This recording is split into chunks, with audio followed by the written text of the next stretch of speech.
How's it going, everybody? Thank you very much. I'm Orlando Ruiz Jr. Welcome to another classic movie review.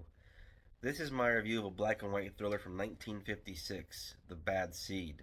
This movie is based on a novel written by William Marsh, first published in 1954, and was directed by Mervyn Leroy.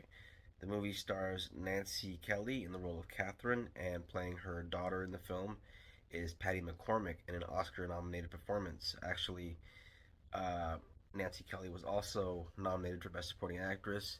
I believe she won a Tony Award for playing the same role on stage. In addition to Nancy Kelly, actors Patty McCormick, Henry Jones, and Eileen Eckhart all do a great job in their parts because all of them had played these parts already when they did the play prior to the film.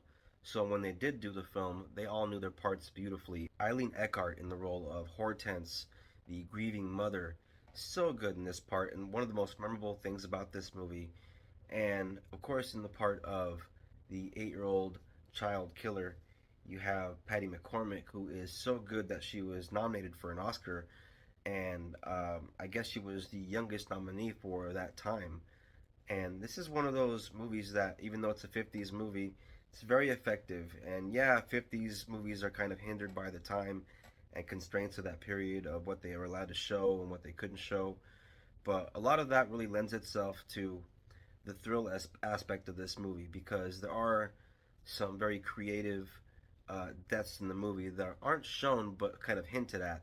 So at the start of the movie, we meet little unassuming blonde pigtail 8-year-old Rhoda, who is the daughter of Catherine, played by Nancy Kelly. And as I already mentioned, Rhoda is played by Patty McCormick. And Catherine is very much kind of the overindulgent type of parent.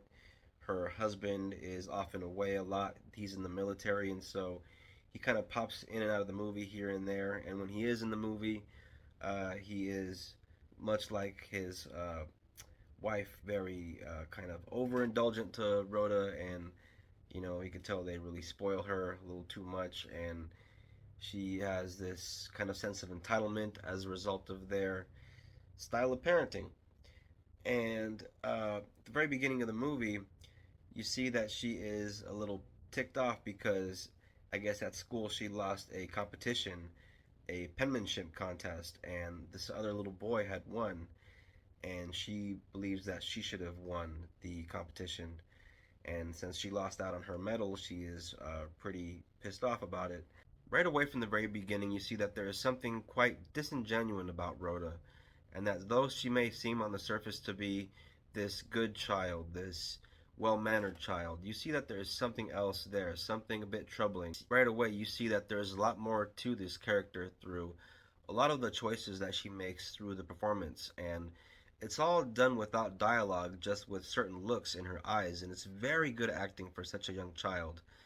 And there are times when you see something quite sinister lurking underneath that facade of innocence. And yeah, such a damn good job for such a young child at her age. So, not long after the start of the movie, there's the scene where Catherine is at home while Rhoda is supposed to be at this school picnic on a field trip.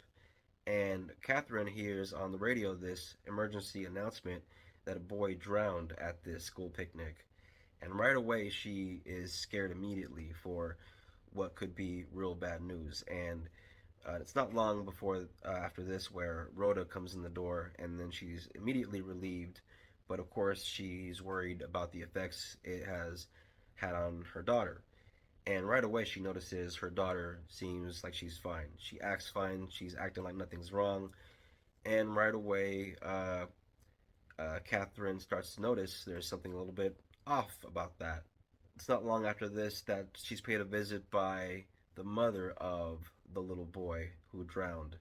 And she shows up. She is completely just hammered drunk. You can tell that she's been drinking for a while.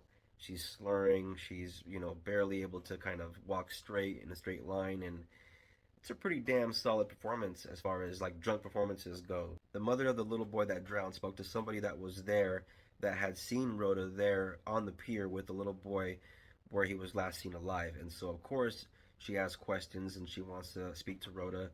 And Catherine, being the protective mother that she is, sort of pretends that Rhoda's not there. And so she leaves, and then she comes back later on, and finally Rhoda's there later on, and gets pretty awkward. And the neighbor that is sort of kind of like an auntie to Rhoda is protective, and takes Rhoda away from her at that moment. And as those are tough scenes to watch with this woman that is sort of just grieving at the loss of her little boy that has just drowned.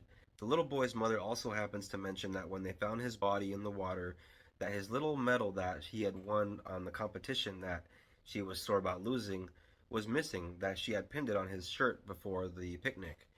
And she also heard from people, from somebody else, that Rhoda was trying to take it from him. And so, of course, this mother is going to be suspicious and has a right to be suspicious.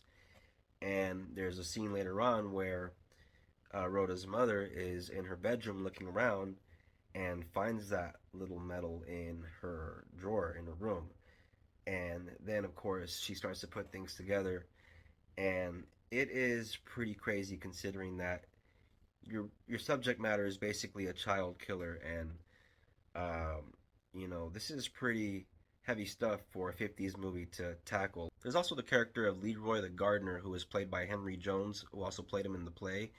And Leroy is kind of a creep and shouldn't be talking to little girls to begin with, but they kind of chalk it up to, well, he's kind of got the mind of a child, so they just kind of let him every now and then. But the mother pretty much tells him, don't talk to my daughter, but he still finds ways to go up to talk to her and taunt her, and let her know that he's onto her and he knows that she's up to no good. For a lot of the film, Rhoda's mother seems like she's in some kind of nightmare, and it's the kind of nightmare that feels kind of plausible, because this kind of thing has happened in real life. There have been people that have started killing at a very young age. And the scene where Rhoda talks about how she admits to hitting the little boy with her tap shoes, because on the radio they said that he had these crescent bruises, and her tap shoes have these little metal little brackets on the bottoms. I've watched this with my kids, and it's kind of like something that you could show somebody as like a gateway to horror movies, since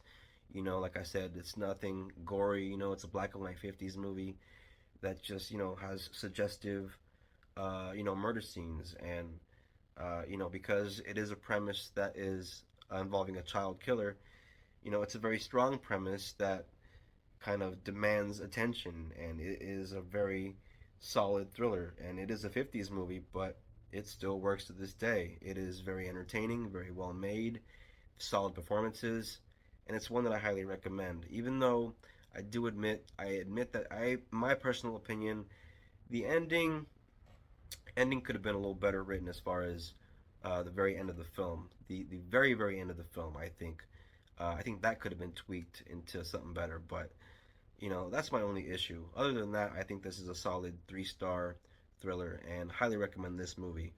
This is my copy of The Bad Seed. I know that this is something that can be found on streaming, like on Amazon Prime or something, but like I'm always saying, hard copies are out there.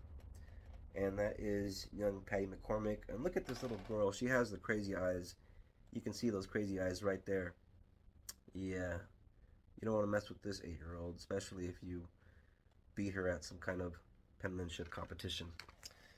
But that's going to do it for this classic movie review. If you're into classic movie reviews, hit that bell if you're new to the channel, and subscribe. And please comment, share, like, all that stuff. And look out for the next classic movie review. Thank you all very much for watching. I appreciate it. Take care.